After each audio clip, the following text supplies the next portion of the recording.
That's not a real platinum card." He said it with a smirk, like she was playing dress-up in a world she didn't belong to. She was black, first class, and unbothered. And for them, that was the threat. She didn't raise her voice. She asked a question. And just like that, security closed in, treating her like a criminal for daring to stand where they didn't expect her to be. They didn't check her name. They didn't care who she was. Because to them, success in her skin didn't look legitimate. But here's the twist. She wasn't just in the system. She was one of the people funding it. They tried to humiliate her. They ended up exposing themselves. This is what modern discrimination looks like: quiet, calculated, and confident it'll go unchecked. Like if you're done letting this slide, subscribe for stories that hit back.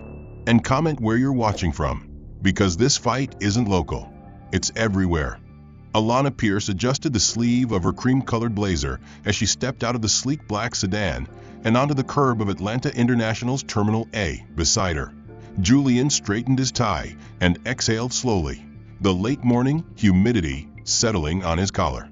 The two stood still for a moment, quietly taking in the controlled chaos of the terminal. Business travelers rushed by in suits, wheelie bags clattering over tiles.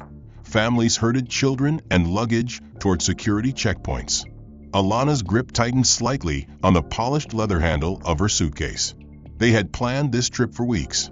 It was Julian's cousin's wedding in Charleston, a grand affair at a lakeside vineyard, and they had splurged on first-class seats as a small indulgence. Not just for comfort, but because for once they wanted to arrive feeling composed, not crumpled from economy and apologizing for asking for legroom. Julian took her hand as they entered the terminal, their steps in quiet sync, a couple who exuded grace, not opulence, but unmistakable presence.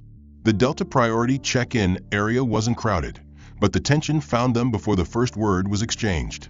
As they approached the desk, a young woman with platinum blonde hair, tied tightly back, glanced up. Her name tag read Tori.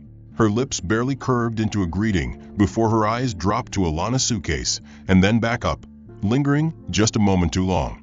Julian offered a polite nod. "Good morning. We're checking in for Flight 762 to Charleston, first class." He handed over their IDs and booking confirmation. Tori took the documents, but her fingers hesitated. Her eyes flicked from the screen back to their faces, then again to the screen, her brows subtly lifting. "I'm sorry," she said, tone neutral but cool. "Are you sure you're in the right line? This is the priority desk for first class and diamond medallion members." Alana's eyes didn't flinch. "Yes, we're in the right line. That's what the reservation says." She kept her voice measured, her years in boardrooms and fundraising galas having trained her to balance professionalism and assertion.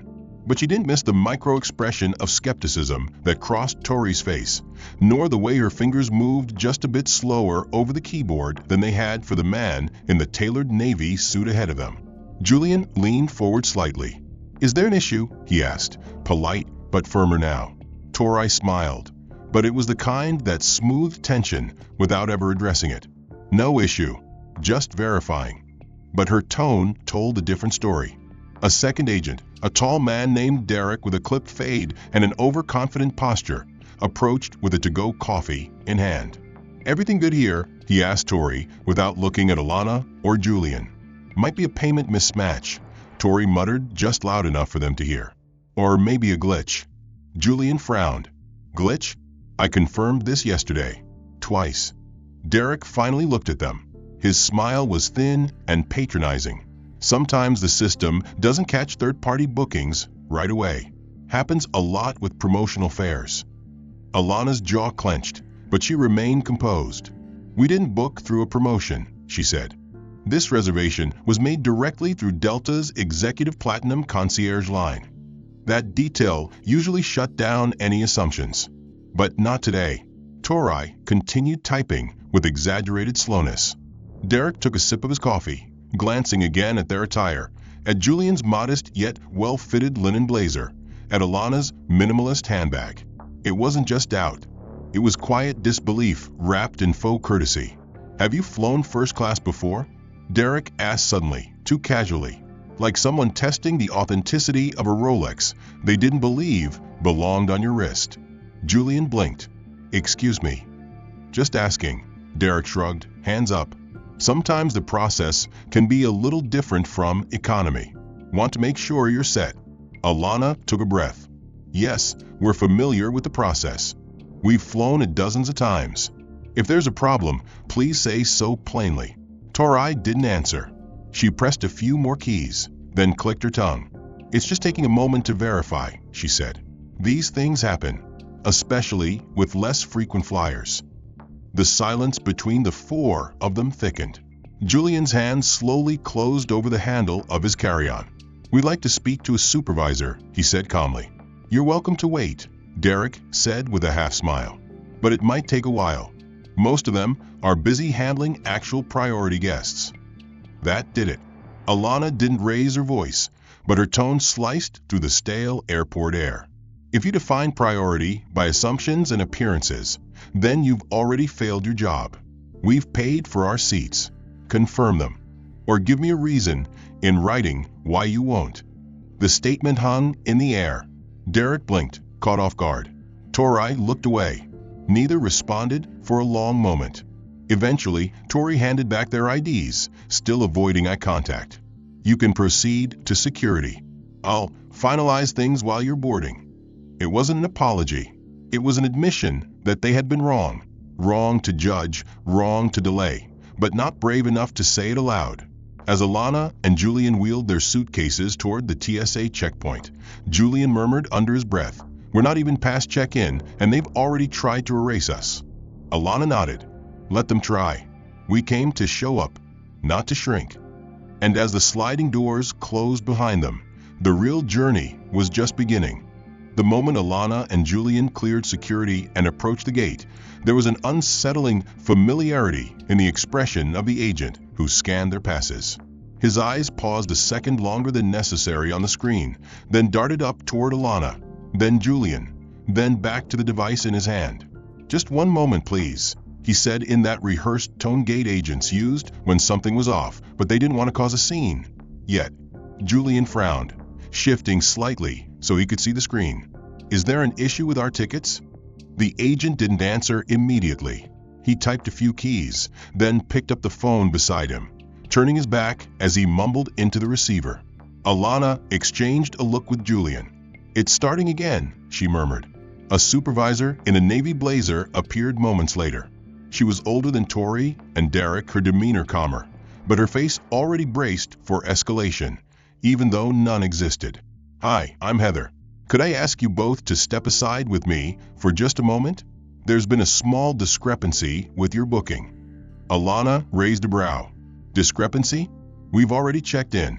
Boarding pass in hand." "What kind of discrepancy?"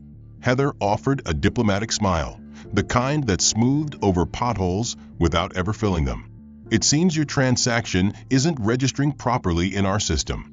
It could be a simple technical delay. Sometimes these things happen when payment verification flags certain codes." "What codes?" Julian asked. "The confirmation was direct from Delta," Alana added.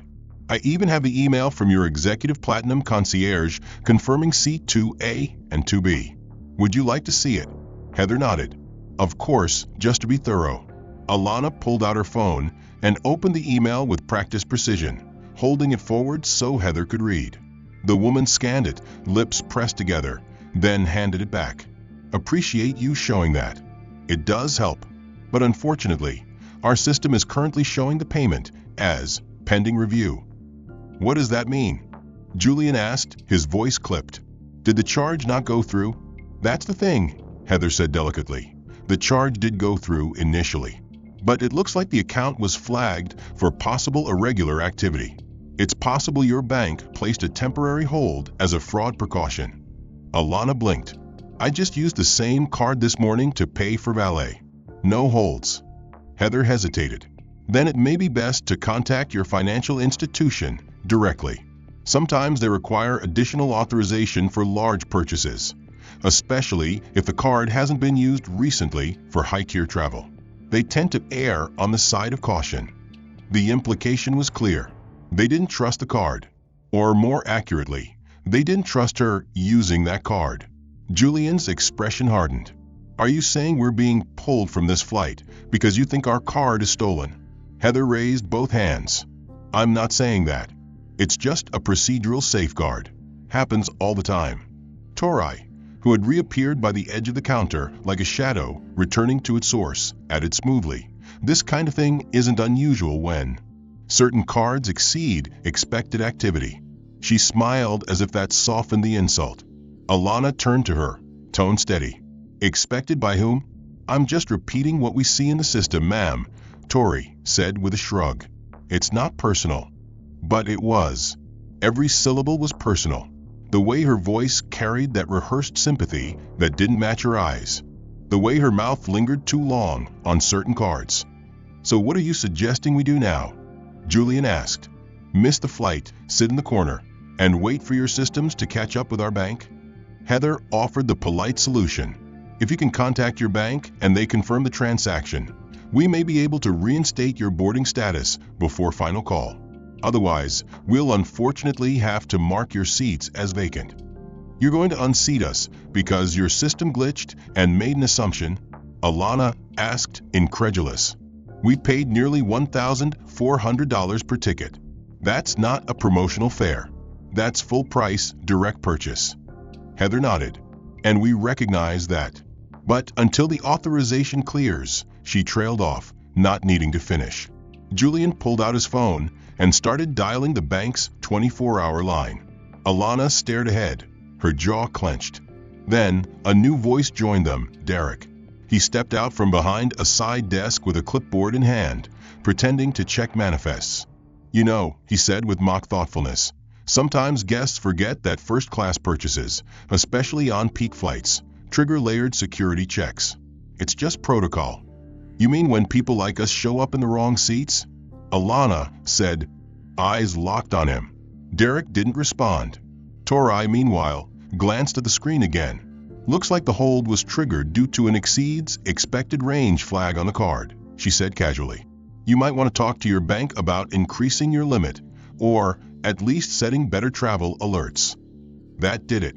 Julian, still holding the phone to his ear, looked up. Our limit is $50,000, and we haven't touched half of it. But thanks for the financial advice.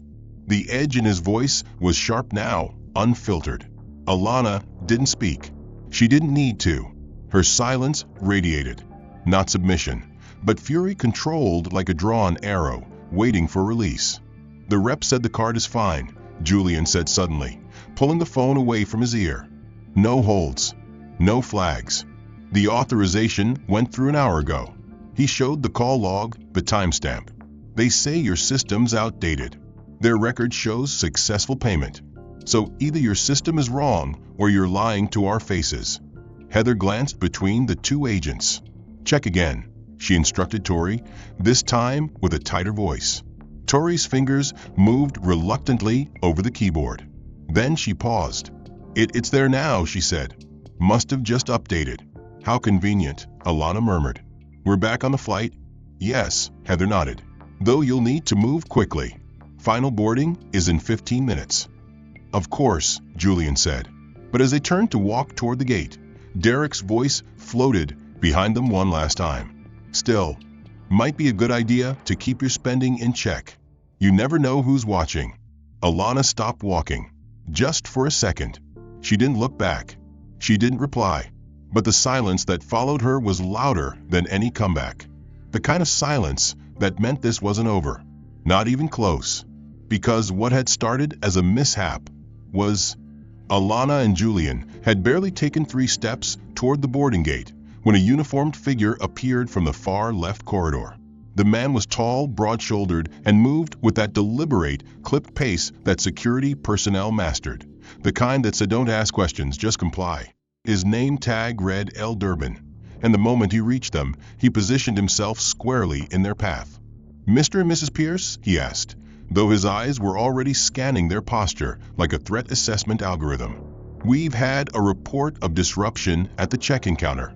I need to ask you to come with me for a moment to clear things up. Julian blinked, his voice calm but edged. We've just resolved a payment error. We were cleared by the gate agent not 2 minutes ago. Lance Durbin didn't flinch. Yes, sir. Still, I've been asked to intervene. Apparently, the interaction was escalating and creating discomfort for nearby staff and passengers. Alana raised one brow, not even trying to mask her disbelief. Creating discomfort? I used my inside voice and my inside words. The only thing I raised was my confirmation email. Lance glanced at a tablet in his hand, pretending to review something. Look, I'm just following protocol. Let's step over to the side and discuss this where it's less public. No, Alana replied evenly. You pulled us out in public, you can speak right here. Lance's jaw flexed.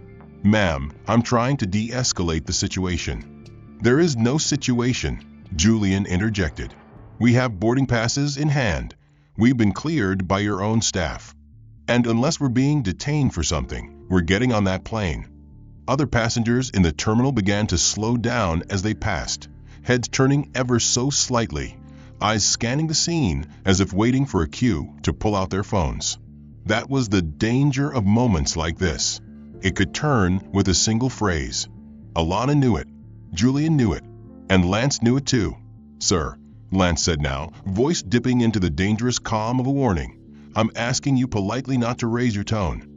Julian hadn't raised his voice once. He looked at Lance, then at the gate agents still huddled behind their counter, watching the scene unfold with thinly veiled curiosity. So this is what happens when black people ask too many questions in a suit, Julian said flatly. We get escorted by security for disrupting the peace with facts. Lance exhaled, then stepped closer. Look, I'm not here to debate, but you're interfering with operations in a restricted lane. That qualifies as obstruction. Obstruction. Alana echoed. We weren't even standing in the lane. We were walking to our gate. I suggest you lower your voice and comply, Lance said, voice sharp now, stepping slightly to the side like he was preparing to flank them. Julian took a single step back, instinctively moving between Lance and Alana. Comply with what? He asked. Your job is to ensure safety, not to act out orders from staff who got their feelings hurt by a valid question. Lance's face didn't twitch, but his tone shifted with finality. You should be grateful we're handling this without charging you for disruption. Alana stared. I beg your pardon? We're authorized to bill passengers for any delays caused by behavioral noncompliance, Lance said. You're lucky we haven't already filed that. Julian laughed, but it wasn't from humor. It was that short, hollow laugh people gave when absurdity veered too close to threat. So now questioning why our tickets were blocked is behavioral misconduct. Lance didn't answer. Instead, he gestured to another officer who had been lingering near a vending machine, clearly waiting for a signal. The second man approached slowly, hands resting loosely on his belt. Julian's hand tightened around his suitcase handle, and Alana stepped slightly forward, placing herself between both men. This is what it looks like then, she said quietly. Silence isn't enough. Presence is the crime. No, ma'am, Lance said. Entitlement is. The word struck with calculated cruelty. It wasn't yelled, just dropped like a whisper laced with gasoline. Alana took a long breath. I don't care what badge you're wearing or how official your tone is. If we're not being detained, then we're walking to that gate. Lance's lips parted, but a new voice cut through the air before he could speak. What's going on here? It was a woman in a pantsuit with an airport operations badge clipped to her lapel. Her name was Ruth Myers, and she walked with the slight urgency of someone summoned into a storm without an umbrella. I just got an alert there was a gate incident involving federal security. Is there a safety concern? Passengers refusing to comply. Lance answered immediately. Flight interference. No, Alana said before Ruth could respond. Passengers had their confirmed first-class seats flagged by mistake, then told their card didn't qualify, then cleared. Now apparently, we're being criminalized for standing in a terminal with credentials in hand. Ruth turned toward Tori, who had wandered back into earshot. Is this true? There was confusion, Tori said meekly. We flagged their tickets because the system didn't match the payment pattern. And did you confirm payment? Ruth asked. Yes, it was resolved, Tori said. Ruth turned back to Lance. Then unless there's a real threat, this stops now. Lance said nothing. Ruth looked at Alana. Ma'am, sir, I sincerely apologize for the inconvenience. It's beyond inconvenience, Julian said. It's a kind of experience you don't fix with an apology. Ruth didn't disagree. Understood. You're clear to board. I'll walk you myself. But as Ruth led them past the checkpoint, Alana didn't look back. Not at the officers. Not at the gate. Not at the dozens of eyes watching, pretending not to care, but soaking in every detail, like a headline unfolding in real time. Because this wasn't the end of anything. It was only the beginning of. Ruth Myers had barely finished escorting Alana and Julian to the boarding checkpoint when another interruption arrived. Not in the form of confrontation, but red tape disguised as policy.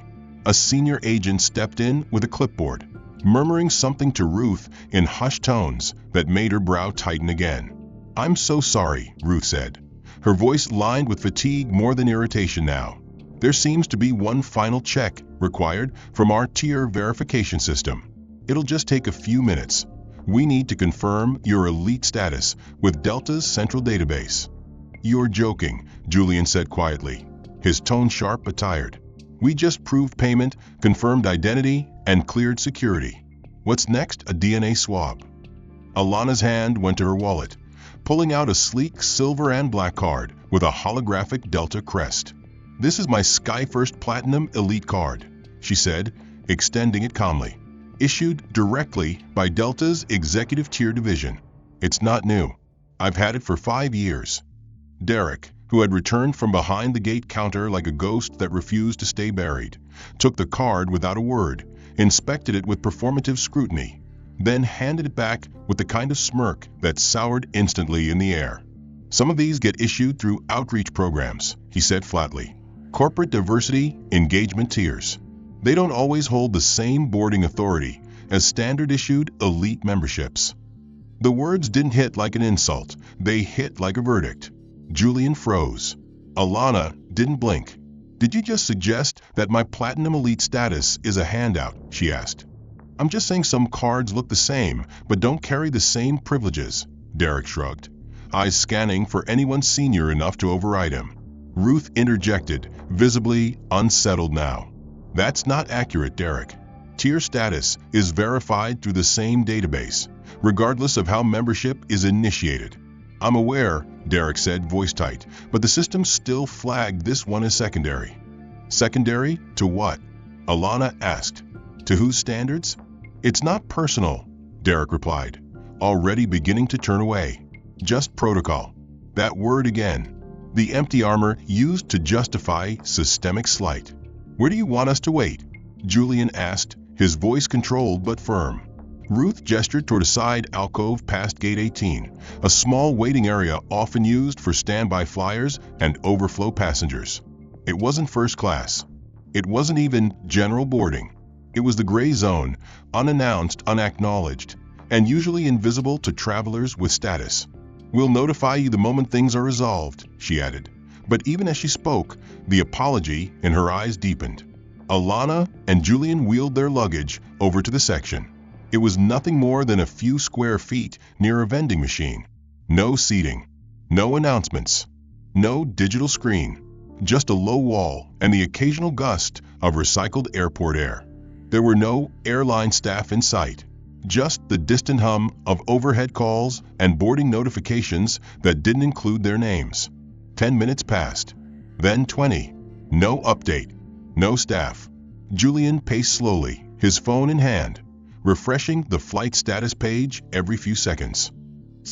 They removed our seat numbers, he said suddenly. What? Alana stood from where she had leaned against the wall. I checked the app. Our seats. They're gone. Reassigned. The flight still shows full, but 2A and 2B don't have our names anymore. Alana took the phone and stared. It was true. The app now listed passenger verified instead of their names. A small asterisk indicated the seats were under reprocessing.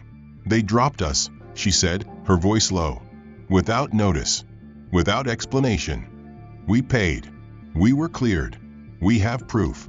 Julian's hand was shaking slightly now, not from rage, but from the weight of being pushed this far without cause. They erased us quietly. No confrontation. No announcement. Just vanished us from the manifest. A woman in a maintenance uniform passed by and glanced over. "Y'all waiting on flight?" she asked kindly. Gate crew said that sections usually stand by only. "You sure you're in the right place?" "We were first class," Alana said simply. The woman blinked. "Then what are you doing here?" It wasn't accusatory, just confusion, spoken out loud in a way that suddenly made the absurdity undeniable. Alana didn't answer. Julian leaned against the wall, rubbing his temple with slow, deliberate pressure. "This is strategy," he said. "Not error. Not caution. This is how you strip dignity without drawing attention.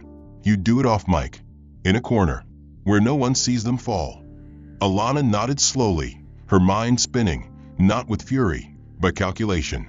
"They want us to give up," she said, "to walk away. Because if we push back now, we become the story. Angry, aggressive, escalating." Julian looked at her. "And if we don't?" Alana's eyes locked on the boarding screen far ahead, where rows of names and zones flickered by. She watched as the final call for their flight echoed faintly through the concourse.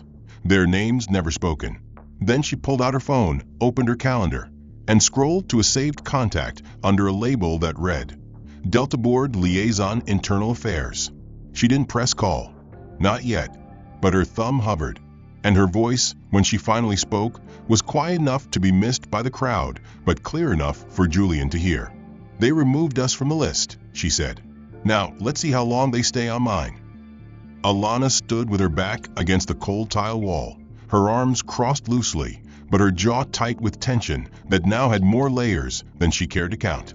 Her phone buzzed sharply in her hand. She glanced down, half expecting yet another gate delay or irrelevant travel alert. But the subject line froze her in place. Urgent Westrail signature needed by 10 a.m. tomorrow. She opened it, her thumb hovering over the screen as the content loaded. Her assistant's message was brief, clinical, but with an undertone of panic thinly veiled beneath professionalism. "Alana, just got word from legal. Westrail's counsel has accelerated the deadline for execution on the real estate equity transition. If the transfer isn't completed within 24 hours, the board has grounds to void the investment clause. That's the full $12 million. Please advise immediately on next steps. We need your signature in person on final documentation by 10 a.m. Eastern Standard Time tomorrow. No exceptions." Alana's thumb rested just above the reply button as her eyes darted toward the terminal's main screen. The flight they were meant to be on had now disappeared from the board entirely. She didn't need to check the gate. They'd missed it. Not because they were late, not because of weather or scheduling, but because someone decided they didn't belong and silently removed them like a variable from a formula. She turned the screen toward Julian. He read the email once, then again, and ran a hand down his face. $12 million, he said, voice low, not even angry, just exhausted. All because we were standing in the wrong corner. Alana didn't speak. Her mind had already leapt ahead to what this meant. Westrail had been a 2-year negotiation, a delicate dance of stakeholder positioning, intercity zoning approval, and infrastructure partnerships. She had walked on glass for 18 months to hold that deal in place. That contract wasn't just about money. It was about leverage, economic and political. And now, the fate of it rested on a boarding pass that no longer existed. She looked down again at her phone and clicked open her calendar, scanning for available routes, calls, alternatives, anything. But it wasn't just her timeline hanging in the balance. Julian leaned forward and placed his elbows on the small ledge near the terminal column. His voice was softer now, weighted not with business, but something more personal. "I sold the last chunk of the holding company 3 days ago," he said, almost to himself. "Put most of it toward Drew's gift fund. Was going to wire the rest tomorrow morning to cover the venue and honeymoon. You know, for the photos, for the speech, for Mom to be able to say, our family helped make this day happen." Alana looked at him. Julian almost never talked sentiment first, but she could see the calculation in his eyes now, family honor, social currency, and the invisible pressure of being the one who made it. And now, he continued, we show up late or not at all, and mom has to explain to 30 relatives why her oldest son, the responsible one, couldn't get to his own brother's wedding on time. And everything we said we'd handle, it'll unravel. They'll forgive that, Alana said. Eventually. Julian nodded once. Sure, but not before it becomes a story. She knew what he meant. Families, like corporations, have long memories when it comes to perceived failure. It wasn't about who was right, it was about who let the room grow silent when they were expected to speak. And right now, they were the ones in the silence. Alana began drafting a reply to her assistant, trying to formulate a version of the truth that would not sound like an excuse. Flight delay due to mismanagement by carrier. No, too vague. Detained in terminal due to unjust flagging. Too aggressive. Subject to possible discriminatory misclassification.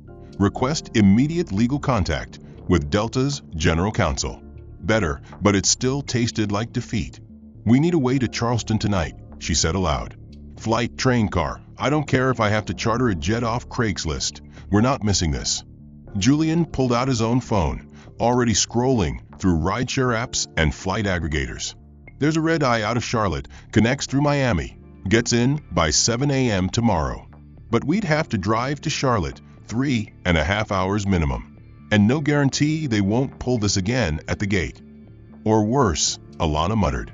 We get there, and I miss the meeting anyway because I'm stuck explaining to a TSA agent why my laptop looks too expensive. Julian didn't answer. He didn't have to. They both knew the weight of existing as an exception in spaces built on default assumptions. Alana scrolled back to the Westrail email, reading it again, this time slower, dissecting each sentence for any loophole, any alternative. Nothing. $12 million on one side, a family's public image and fragile grace on the other, and beneath it all, a quiet storm of something uglier. Something that didn't care whether they were executives, or siblings, or donors, or dignified. It only cared that they had been told, in 1,000 unspoken ways, to sit down. And they hadn't. A voice came over the intercom, distant but sharp. Final boarding call for Flight 762 to Charleston has now closed. The boarding gate is shut. The words echoed down the hallway like a sentence, not an announcement. Julian's shoulders dropped an inch. Alana turned back toward the terminal windows. The plane was already pushing back from the gate, its nose inching toward the taxiway, its engines rolling forward without the two passengers whose seats had never been canceled, just erased. Her inbox pinged again. The ping from Alana's inbox was sharp, almost mocking in its timing. She didn't even open the email this time, just locked the screen and slid the phone into her bag, as if hiding it might somehow buy her a moment of quiet. She and Julian remained near the auxiliary waiting section, no seating in sight, while travelers in zones far beneath their fare class passed them by with complimentary beverages and cheerful boarding announcements. The corner they stood in had become its own kind of limbo, no longer part of the flight plan, not yet part of any solution, just a space where presence equaled suspicion and silence was the only acceptable tone. Derek's voice returned before they saw his face, that same clipped, careless tone sliding into earshot like something slimy across marble. I told her the update would clear, he said to another staffer, laughing softly. But no, she had to give me that boardroom stare, like she's playing CEO on a business trip. The other agent, this one younger, sandy-haired and too new to carry full cynicism, but not new enough to challenge it, smirked half-heartedly and muttered, Yeah, she carries herself like she's in charge of the airline or something. What neither of them realized, what made the irony sting sharpest, was that Alana was on the cover of Forbes Business Monthly that very week under the headline Redefining Power, Alana Pierce and the Rise of Ethical Capital. The article had labeled her a new icon in progressive enterprise, not just for her acquisitions, but for her insistence on restructuring systems that silently benefited the few and punished the rest. She hadn't wanted the spotlight, but she had earned the right to stand in it. And yet here, in an airport terminal bearing the logo of a carrier she had once considered investing in, she had been mistaken for someone pretending to be what she had actually become. Julian turned his head toward the whispering voices, then back to Alana, his mouth twitching between disbelief and disgust. "They don't even know who they're talking about," he said under his breath. "That's the point," Alana replied. "They don't want to." Before Julian could respond, Derek appeared again, holding a clipboard with unnecessary flair, like he was about to present a game show prize instead of the same thin excuses. "Still no clearance from Central," he announced, as if it were breaking news. "But since your app isn't showing seat assignments, I'll assume you've already seen the change." "We saw it," Alana said flatly. "We also saw how fast those seats were reassigned the moment we stepped away." "Look," Derek said with mock apology, "there's only so much I can do when systems don't align. This isn't about you personally." "You keep saying that," Julian replied, "but every one of your decisions has been about us, and nothing about procedure." "If this were about rules," Alana added, "you'd be quoting policy instead of personality." Derek shrugged. "I get that you're frustrated. I'd be too if things didn't work out the way I expected. But let me give you some advice." He leaned slightly forward, that smirk creeping back into place. "Money doesn't always buy position, especially not when the person spending it doesn't fit the picture." Alana blinked once, not in confusion, but restraint. "Excuse me. You want to know what this looks like?" Derek said, stepping into full performance. "It looks like someone expecting status to protect them from scrutiny. And when it doesn't, you call it bias. It's not. It's balance." "Balance," Alana repeated, her voice dangerously calm. "Is that what you call it when the system misfires only in one direction?" Derek smiled, but it was hollow now. "You're not the first to be upset. You won't be the last. But let me be clear, boarding priority isn't a civil right." Julian took one step forward. "And dignity isn't something you get to assign like a seat number." Derek didn't respond. He simply turned away and walked back toward the desk, his pace too relaxed for someone who had just insulted a passenger to their face. The younger agent from before, the one who had laughed too quickly, now avoided eye contact completely. Alana sat her bag down, breathing deep through her nose, eyes locked on the digital board now listing flights they'd never be on. "I don't want favors," she said finally, almost to herself. "I don't want access. I just want what we paid for, delivered with the same respect any other passenger expects." Julian nodded. "But they only see two options," he said, folding his arms.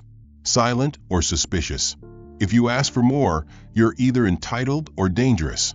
And if you ask calmly," Alana added, "you're still a problem. Just a polite one." Somewhere in the terminal, a child laughed as a candy bar fell from a vending machine. Life around them moved on, oblivious to the way a single thread of disrespect had unraveled an entire morning. Alana bent down, zipped her bag closed again, and checked the time. If they were going to reclaim their place, they needed more than a boarding pass. They needed leverage, and someone was about to remember why ignoring quiet power was always a mistake. Because the moment that turned everything hadn't arrived yet, but it was already walking toward them. Julian closed his phone without saying a word and glanced at Alana, who sat with her back straight and her jaw locked, eyes still fixed on the empty air where Flight 762 had once hovered on the digital board. His thumb hovered over the rideshare app on his screen. "I can get us a car in 8 minutes," he said softly. "I know it's not the solution, but at least we'll be out of here." She nodded once without looking at him, her mind still deep in something he couldn't quite reach. As Julian hit confirm on a luxury SUV, the kind they reserved only for emergencies or fundraisers with donors who measured worth in leather interiors and arrival timestamps, Alana's phone vibrated again, this time not with an email or another automated alert, but a message from a contact she hadn't heard from since the quarterly summit in New York. "Just saw the report. I'm sending the car. Do not take the Uber." It was signed, Maya Cho, Senior Partner, Weybridge Capital. Before Alana could respond, a black sedan pulled up outside the arrivals lane just past the glass facade. It wasn't an Uber. It wasn't even marked. But she knew that car. It was the company vehicle assigned to Weybridge's traveling chairpersons, often dispatched in emergencies or delicate transitions. Julian stood as the driver entered the terminal and scanned the waiting area until his eyes found hers. He walked directly to Alana, removed his sunglasses, and said with practiced grace, "Mrs. Pierce, the car is ready. I'm instructed to wait as long as you need. Weybridge sends their apologies for the delay on our side." Derek, who had resumed his post near the boarding gate and was now observing their corner with passive disinterest, caught the tail end of the exchange and blinked. The uniformed driver did not wear a typical chauffeur badge. His nameplate was engraved, his demeanor professional in a way that said this wasn't his first high-stakes pickup. "I wasn't aware Weybridge was involved," Julian said cautiously. Alana gave him a knowing glance. "They weren't. Until 10 minutes ago." She stood, adjusted the lapel of her blazer, and nodded to the driver. "Please give me 2 minutes." She opened her email again, scrolled down past the Westrail message, and opened a hidden folder labeled Governance. Inside was a single draft, a formal complaint template addressed directly to the Office of Airline Standards and Corporate Oversight. Attached was a report titled Terminal Protocol Violation Level 3, Systemic Bias and Economic Displacement. She selected the draft, hit forward, and addressed it to one recipient, Harold Finch, CEO, North Ameriair Group Holdings. Julian leaned toward her as she typed. "You're going straight to the top." "No," Alana replied. "I'm going to the man who signs the maintenance checks for this terminal."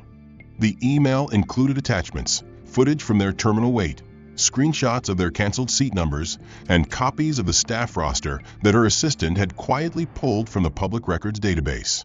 She wrote one line in the body of the email, "Mr. Finch, your system failed me. But it won't survive this audit unless we fix it now. AP." She hit send. The message vanished into the ether, but she knew it wouldn't stay there long. Exactly 4 minutes later, the gate intercom crackled to life, not the standard boarding tone, but a low, static-laced patch-through. "Mr. Bryce," a voice called out, referencing the terminal director. "You have a call on line 1. Priority 1 clearance. Line 1 now." Behind the desk, the lead gate agent stiffened and reached for the red line terminal phone. He spoke only 2 words into the receiver before sitting straighter in his chair. "Yes, sir." Derek looked over with vague confusion, still unaware of the shift in tone, the ripple moving under the surface of the polished floors and fluorescent lighting. The call lasted less than a minute. When the agent hung up, he stood immediately and walked briskly toward a locked door marked "Authorized Personnel Only." He returned moments later with a man who moved differently from every other staffer in the building. Gray suit, steel gray hair, posture like a man who had long stopped asking for respect and started assuming it would be there. His name was Jacob Bryce, Terminal Director. He approached the gate with purpose, eyes scanning quickly until they found Alana and Julian near the waiting wall. "Mrs. Pierce," he said, offering a nod but not a handshake. "We've received word from North Ameriair leadership. CEO Finch himself made the call. He's asked for an immediate correction and full accountability." Julian straightened slightly, still unsure what game had just turned on its head. Bryce continued, this time with more measured clarity. "Mr. Finch was very specific. He said, and I quote, 'She is not just a shareholder. She chairs the advisory board that allocates our airport operations budget. That includes every runway light you switch on, every air filtration system you ignore, and every contractor you beg for discounts." Derek, who was standing too close to pretend he wasn't listening, went pale. Bryce turned slightly, his gaze slicing toward him with no room left for pretense. "You'll remain off duty until further notice. Report to compliance review at 3 p.m. I suggest you come prepared with a written statement." Derek tried to speak, but found no words that could undo what had already begun. Alana said nothing. She didn't gloat. She didn't flinch.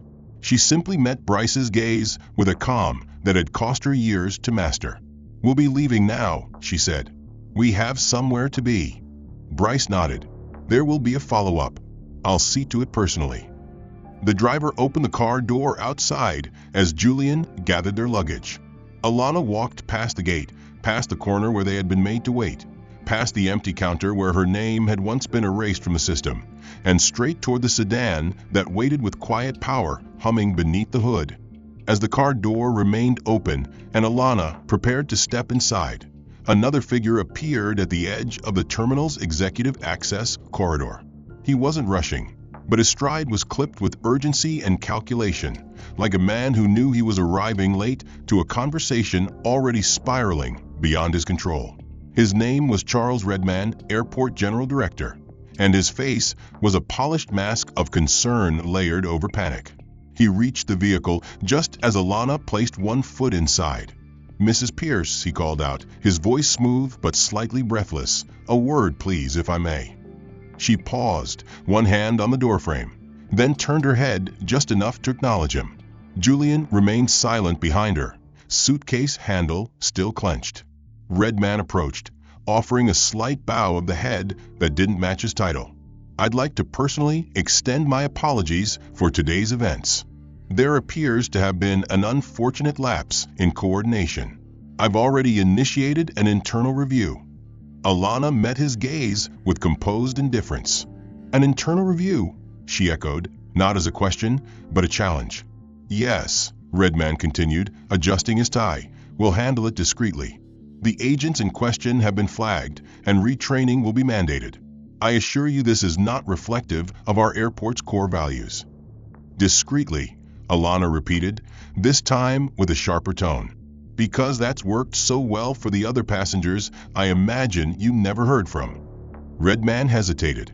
"Of course, if you'd prefer a more formal process, we can explore that. But often these situations benefit from swift, internal reconciliation. No need to escalate when resolution is achievable within." "Director Redman," Alana said, stepping fully back from the car now, her heels clicking once on the pavement, "I don't need resolution. I need clarity. Because what happened here wasn't a misunderstanding. It was a protocol failure. Repeated, deliberate, and systemic. If it happened to me, a shareholder, a governance board chair, it's already happening to people without any of those protections. And I won't rubber stamp a quiet fix for the sake of optics."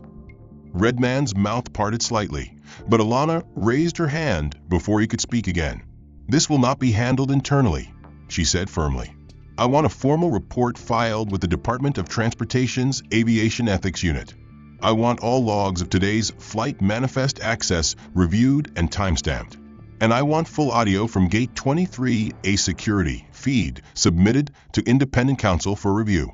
And one more thing." "Yes, ma'am," Redman said quickly, tone shifting from placation to compliance. "I want every transaction I've made with your partnered airline over the last 12 months, every purchase, booking, upgrade, seat selection, and tier privilege, audited independently," Alana continued. "Not by your staff, not by a third party you control. I want that data reviewed by an external compliance team, and I want a representative from Weybridge Legal present as a witness." Redman blinked, his polished poise faltering. "That's considerable." "So was today," she replied. "And unlike your team, I document everything." She reached into her coat pocket, pulled out a folded envelope with an embossed seal, and handed it to him. "This is a preliminary notice of formal oversight request. You'll find the contact for my legal liaison, as well as my directive for immediate escalation to North Ameriair Holdings Compliance Board. They will expect your cooperation." Redman accepted the envelope as though it were radioactive. Julian moved toward the car and placed the suitcase in the trunk. Alana gave one last look toward the terminal, her gaze scanning the glass that had concealed so much ignorance only an hour ago. Then she turned back to Redman. "We've all gotten too comfortable believing dignity is flexible," she said, "that it can be given or revoked based on appearance, assumption, or attitude. But I assure you, Mr. Redman, it's not yours to grant. And today, you'll remember that." Redman opened his mouth, but Alana was already stepping back into the vehicle. The door shut with a quiet finality. The driver adjusted his mirror and waited for the signal. Inside the car, Julian exhaled slowly and met her eyes. "You didn't just shift the narrative," he said. "You flipped the system." "No," Alana replied, voice steady but distant. "I just reminded them who holds a pen." The engine purred to life as the vehicle pulled away from the terminal curb. Back inside the airport, Redman remained frozen in place, the envelope heavy in his hand, the silence around him no longer neutral but damning. And on a monitor just behind him, a new flight number flickered onto the departure board. 3 weeks later, the same terminal that had once reduced Alana to a shadow in its corner now buzzed with a different kind of tension. It wasn't the organized chaos of peak travel or the murmurs of lost passengers. It was the stillness that came just before the first domino fell. In the upper-level conference wing of the airport's administrative building, a stack of documents rested on the mahogany table of an internal ethics panel, stamped in bold red. Confidential personnel actions, pending review. The room was quiet except for the low hum of a ceiling vent and the occasional shuffle of papers as the board members moved through findings compiled during an accelerated investigation. The review had been thorough, drawn from surveillance footage, system logs, and a dozen sworn testimonies. Tori McAdams had been the first name on the list. Her repeated pattern of gate delays and unverifiable status flags disproportionately impacting passengers of color over the last 14 months. Derek Lowe followed closely, his personnel file riddled with soft warnings and coaching memos for tone issues that were never formally escalated. Until now. And then came Lance Durbin, whose incident history revealed 3 previous misconduct de-escalation reviews, where passengers had accused him of intimidation without cause, but who had avoided penalty under vague notations of protocol adherence. This time, the notes weren't vague. They were final. All 3 were suspended without pay pending formal dismissal hearings, which, according to one board member, were largely a formality at this point.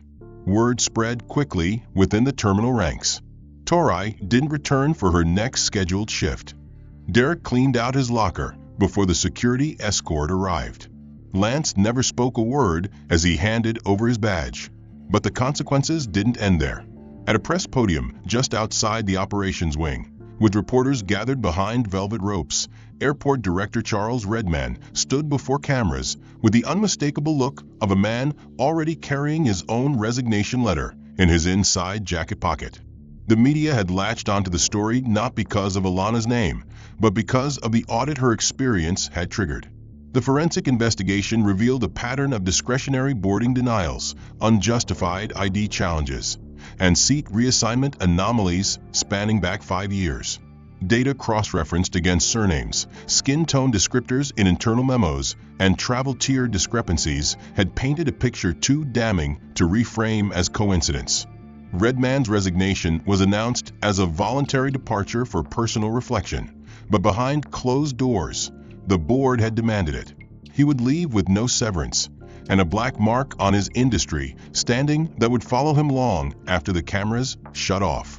North America Holdings, the parent company that operated several regional carriers and leased space to the terminal in question, had already entered mediation talks by that point. A legal team from Weybridge Capital, acting not just on behalf of Alana, but dozens of other passengers whose experiences had surfaced during the investigation, presented a class action framework. Rather than face a prolonged public trial, North America offered a settlement for $1 million to cover damages, legal costs, and policy reform implementation across their tiered service structure. The offer was fast, strategic, and unceremonious, designed to contain fallout, not to admit wrongdoing. When Alana received the settlement disclosure, she didn't read it twice. She returned it and signed, with a single handwritten note attached: no restitution without reform. Her legal team followed up with a condition: she would not accept a cent for herself. Instead, she proposed that the full amount be diverted to a new independent foundation, Open Skies, a non-profit fund supporting travelers who had experienced racial bias, economic discrimination, or unlawful detainment in transportation spaces. The fund would offer legal aid, policy advocacy, and education grants to frontline employees across the aviation industry. It would be seeded with the same money once meant to make her silence comfortable. When the settlement terms were announced publicly, they were accompanied by a press release that bore Alana's seal, not from a place of vengeance, but responsibility. "This is not just about what happened to me," the statement read.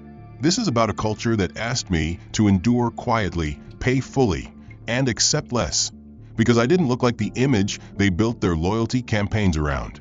I've spent my life building systems that include. I won't participate in ones that erase." The statement went viral within minutes.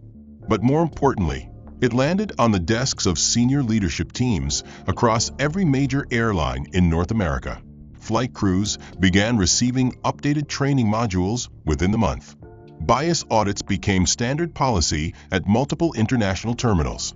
And at Atlanta International, Gate 23A was temporarily decommissioned for restructuring and system integrity enhancement. Meanwhile, Alana kept working, not on lawsuits or interviews, but on strategy. Her attention returned to the Westrail transfer, the deal which, miraculously, had survived thanks to a last-minute digital signature routed from the back seat of a private vehicle, while her assistant orchestrated a redirect with the legal firm in Charleston. The $12 million stayed in play. The zoning board approved the acquisition, and her board of directors voted unanimously to expand the project's scope to include transportation equity infrastructure.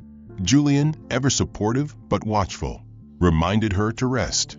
She promised she would, just not yet, because something else was coming.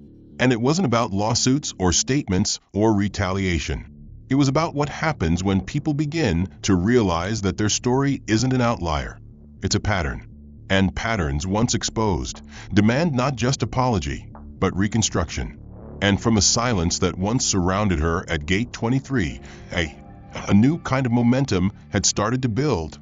It had been 6 months since the settlement was finalized, and although most of the media attention had shifted to newer stories and fresher scandals, the effects of what happened at Gate 23A lingered like the faint scent of jet fuel long after a plane has left the tarmac.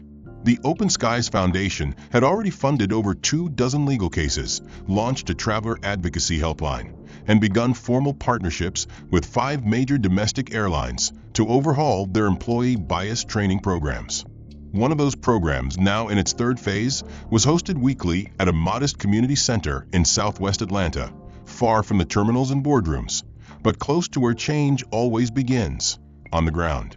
It was there, on a Tuesday evening with the smell of burnt coffee and floor polish in the air, that Julian noticed a familiar face entering quietly through the side door of the building where his nonprofit held training sessions.